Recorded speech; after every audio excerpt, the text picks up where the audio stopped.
In 1912, this was the face of German governance.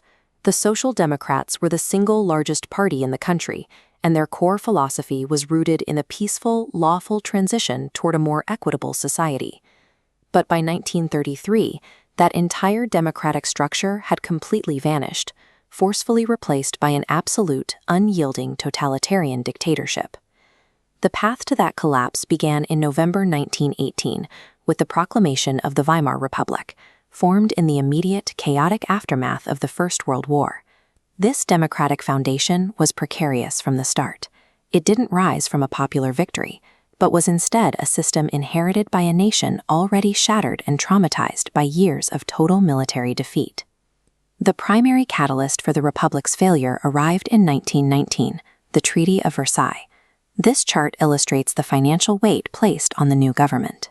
The Allies demanded 132 billion gold marks in war reparations, a figure that was mathematically impossible for the crippled German economy to ever repay.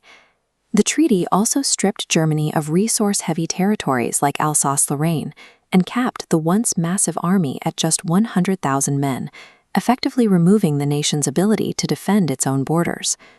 To pay these debts, the government printed money, triggering a hyperinflation crisis so severe that middle-class savings vanished overnight. Stacks of currency became so worthless that children literally used them as toys in the street. These combined humiliations left a deep psychological scar on the German public. It created a populace that felt abandoned by their own democratic leaders and desperate for any radical alternative that promised to restore their national pride. Adolf Hitler realized early on that a violent takeover wouldn't work. After his failed 1923 coup, he shifted his strategy, deciding to use the democratic process itself to gain the power he needed to destroy it. His opening came in 1929. The Great Depression hit Germany harder than almost any other nation, instantly freezing the fragile economic recovery. By 1932, unemployment had exploded to 6 million. These weren't just statistics. These were families losing their homes and veterans begging in the streets. The Nazis weaponized this misery.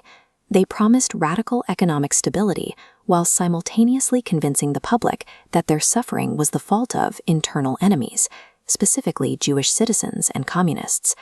When survival becomes the daily priority, the abstract value of civil liberties begins to feel like a luxury. By 1932, the fear of total societal collapse made the Nazis' promise of absolute order feel more important to many voters than the survival of the Republic. The party grew by flooding the country with sophisticated propaganda while deploying their brown shirt paramilitaries to physically beat and intimidate political rivals. This momentum made them the largest party in the Reichstag, and by January 1933, the political establishment believed they could tame Hitler by appointing him chancellor. Just a few weeks later, the Reichstag building was burned to the ground. Hitler seized the moment. He blamed the fire on communist terrorists and pushed through emergency legislation that legally suspended freedom of speech, assembly, and the press. The Nazi Party used the Weimar Constitution's own emergency provisions to dismantle the Republic.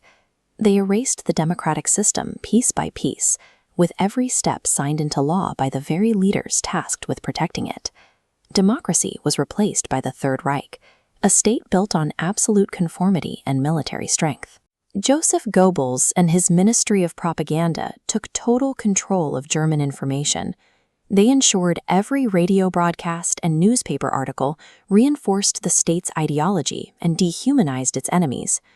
Indoctrination started in the classroom. Through Hitler Youth, the state took control of the next generation, while simultaneously mandating that women focus solely on producing pure-blooded Aryan children for the regime. True totalitarianism seeks more than just political control. It requires the colonization of everyday life, family dynamics, and the very concept of objective truth. Hitler's internal control gave him the leverage to test the world. He occupied the Rhineland and demanded new territories, while Britain and France, hoping to avoid another war, pursued a policy of appeasement. Appeasement failed completely. The 1939 invasion of Poland forced the outbreak of World War II. This ideological radicalization culminated in the Holocaust. the systematic, industrialized murder of 6 million Jews and millions of others in a network of concentration camps across Europe. The fall of the Weimar Republic demonstrates how economic devastation and national humiliation can be weaponized.